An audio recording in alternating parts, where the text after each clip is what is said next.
Okay, welcome to the next learner training video. This one deals with lexical sets. Now, you've come across lexical sets in a previous video where we looked at lexicons. There was I think the fifth or the sixth column in your lexicon is for lexical sets. Now, what are lexical sets? Well, lexical sets are like a title for all the words that come underneath it, a sort of umbrella term. So as an example, we can have the lexical set of weather and then all the adjectives, nouns, adverbs that come with it. Rain, rainy, sun, sunny, cloudy, drizzly, drizzle, and thousands of other words, or at least hundreds of other words in English related to the word weather. Why are lexical sets important?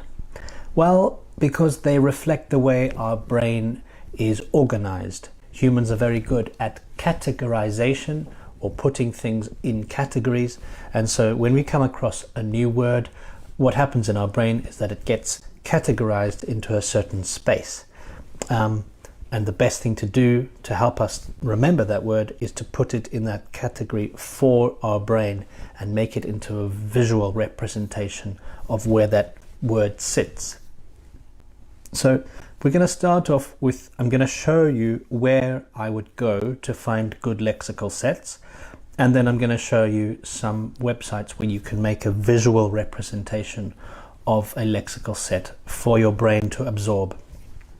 Okay, so we'll start with my favorite dictionary, and you'll see why I don't use this dictionary for lexical sets. So I've typed in the word rain, since we're talking about weather here, and you'll see that its related topic or its lexical set in this dictionary is nature. If we click on nature, you'll see that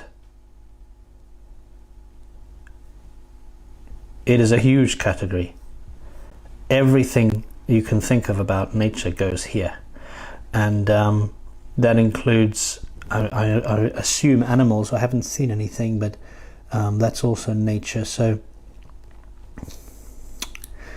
don't know why they don't include something related to animals. And this, technically, this list could go on for another 3 or 4 pages.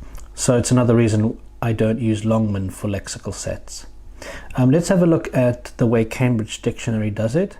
So I've got here, I've got the word rain, and then down here it says synonyms and related words. Now that's all very well and good, fine, everything related to rain over here, but those are the synonyms for rain. And what if I wanted to know some words related to the opposite of rain? For example, sun, under the umbrella of weather. Or what if I wanted to talk about things that are not necessarily rain per se, but they are quite closely related, like snow, for example, or ice. So Cambridge Dictionary is not great because it focuses on too small a number of words, and I want the general umbrella term. So let's try Oxford Learner's Dictionary, and we've got rain here.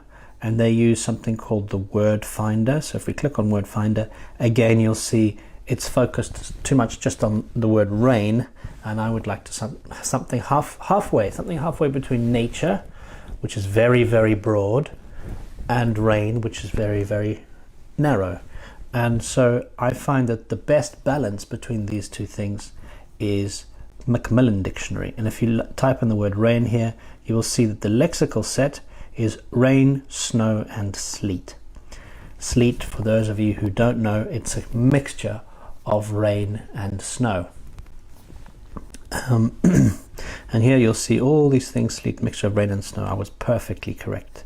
Okay, and so I'm not a big fan of Macmillan generally, because I think their definitions can be quite difficult to follow as a learner, but their lexical sets are excellent, and that is why I suggest you go to Macmillan Dictionary when you type in your lexical set in the lexicon, because it's broad enough, but it's also narrow enough for you to find a good umbrella term for the word you want. As an example, let's just have a look at sunny. And used words to describe types of light. So there we go. That's interesting way of categorizing it. So you go from candlelit, using a candle, to sunny, which is over here. And you'll see, so do you see how their lexical sets are a bit more creative, but also a bit, you don't see the connection with sun and candle until you see how it works as a lexical set. Okay. Now, I said in the second part of this video we would be focusing on ways of representing our lexical sets. Now, some of you are quite content with the way it looks in the lexicon. So you've just got your lexical set. You know that rain belongs to the idea of snow, sleet, and rain, and that's enough. But some of you, like me for example, are more visual, and I need to see the word written down. Then we would make something called a mind map. Now, traditionally a mind map is on paper, and I like drawing mind maps on paper with a nice pen, and connecting all the things together. So I might write, for example, in the middle, I might write nature, and then connected to that weather, things related to weather, and connected to that bad weather. So that's what we're going to try and do now here, but we're going to do it on the computer. And there are two ways we can do that. We're going to start with the first one, on a more traditional looking mind map. And this one is a website called Go Conquer. It's extremely dense, and there's all sorts of things. This is for teachers really, but also students as well, for higher level learning, different subjects, for example. But they have a very powerful mind map creator. So once you've signed up, it asks you to tell you what you're going to be using the site for. If you want to sign up pretending to be a teacher, that's fine. I find it's easier to be the teacher in the layout of this website than to be the student, but it's up to you. It doesn't matter. It still gives you the option to make a mind map anyway, so it doesn't matter which option you choose when you start using this site. Okay, and so it gives you a little idea of how it works. So you enter your text here. So let's say, for example, I do want to use the word nature. Okay, and from nature, nice and big, I want to write weather, and then from weather I'm going to talk about bad weather. Now I know that in places, if you're from Botswana, bad weather, it would not describe the word rain, because obviously in desert countries rain is welcome sign, but from a European or an English speaking perspective, bad weather technically is rain and precipitation. Okay, and then finally I'm gonna have things related to let's say to precipitation. Okay, and precipitation is anything like rain or anything that comes from the clouds. And then finally I'm gonna have my new words. So instead of just rain, because we know rain, but we're going to look at the other words related to it. Oh, I've gone to sunny, so let's go back to rain.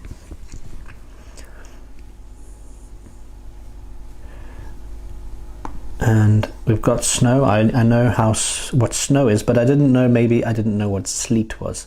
So in my presentation here, I'm going to put in sleet. Okay, and there you've got it. And you can make these a different color if you want to.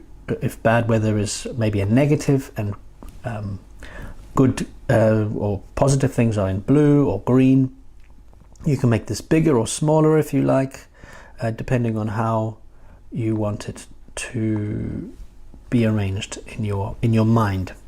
So this is a traditional mind map, the way it would look, and you can add as many as you like. You can add hundreds. I've never tried to go too far with this one, but you can add as many as you like. You can save this, then you can make it public if you want, etc. Okay, So that's the traditional mind map. And then I like to use a website called Prezi, Prezi, which is actually a presentation software. But I like the way it allows you to go in deeper and further into there's no limit to the zoom. If you understand what zoom means, there's no limit to how small you make something. So let me give an example. This is the page that you will get when you first arrive. It's Create Prezi, and it's all sorts of templates that it suggests you use. We're going to just use the most basic looking one. So I'm going to use this template here, and I'm going to call it nature. And this one, if I want to share it with only certain people, I have to pay. So unfortunately, everyone is going to be able to see your Prezi, but it's not a problem. It's share and collaboration is important. Sharing and collaboration. Okay. And is it doing anything? Hopefully. Oh yes, finally.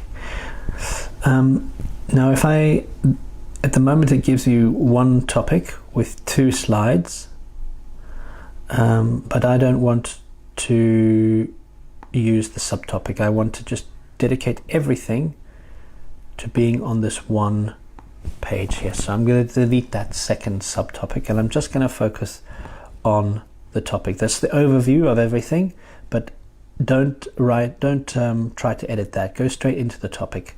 And now you've got the word topic, and I'm going to say, for example, nature, and then I'm going to get rid of that. I don't need that.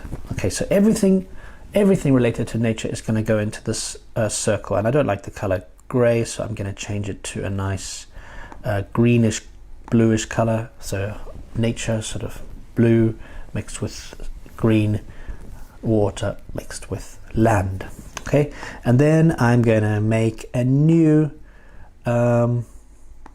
shape, and I want this shape to be also circular, say for example, and this one is going to be blue because I'm going to talk about weather, and I associate weather with being blue, and it still sits within the idea of nature.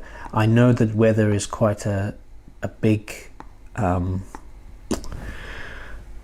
topic. There's going to be quite a few words, so I'll make it quite large, and I'm going to add some text, and I'm going to call that nature. Actually, before I add the text, let me just take that away.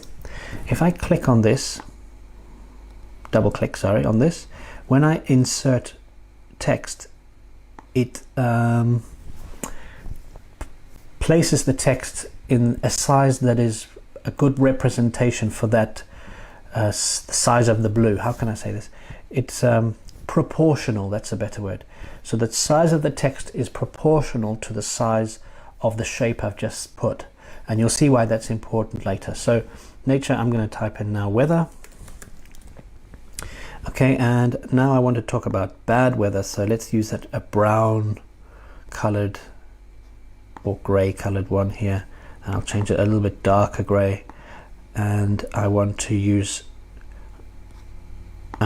put in the word bad weather. But remember, if I double click on the shape, it'll zoom it up for me, and then I'll click insert text, and text is proportional to the shape I've just given, and I think it's getting a bit too dark, so I'm going to change this color to white.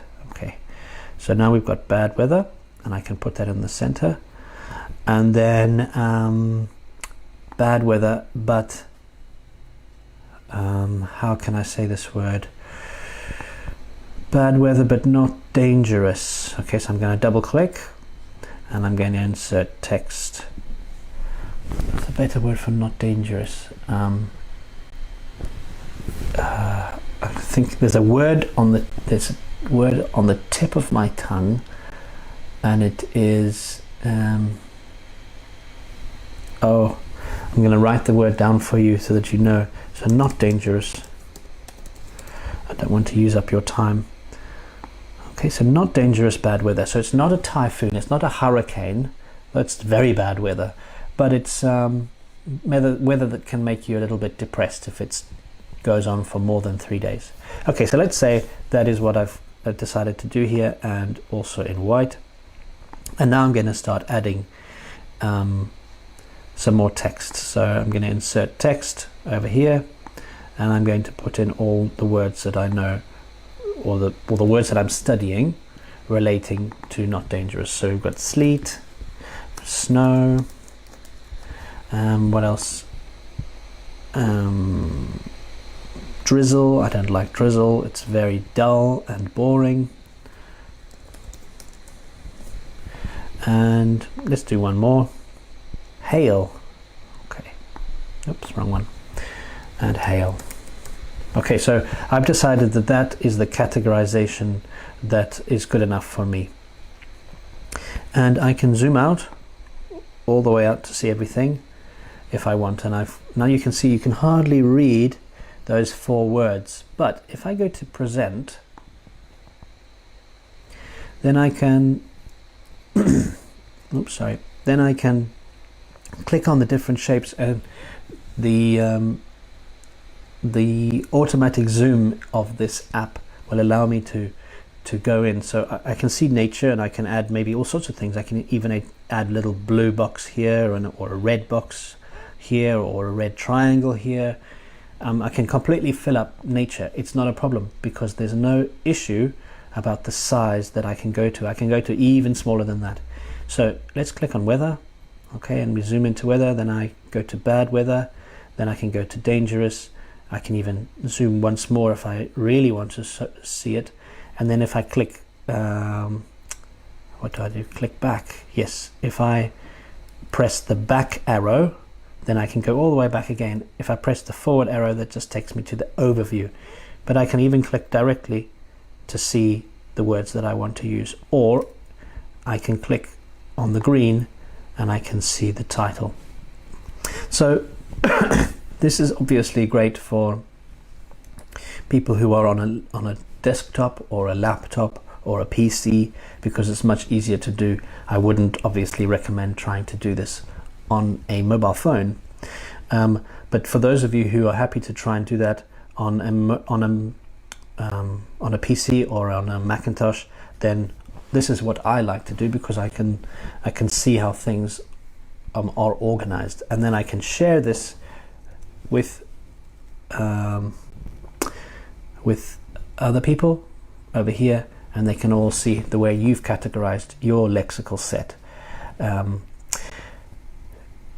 But I do also encourage those of you who prefer to use paper and pencil, if you've drawn a beautiful mind map or something similar to a mind map like this on paper, by all means, please take a photograph of it with your mobile phone and share it with us on the discussion space for this learner training video, and also the discussion spaces and the collaboration spaces for other themes in which it is important, and we can all learn from the amazing work that you have managed to do.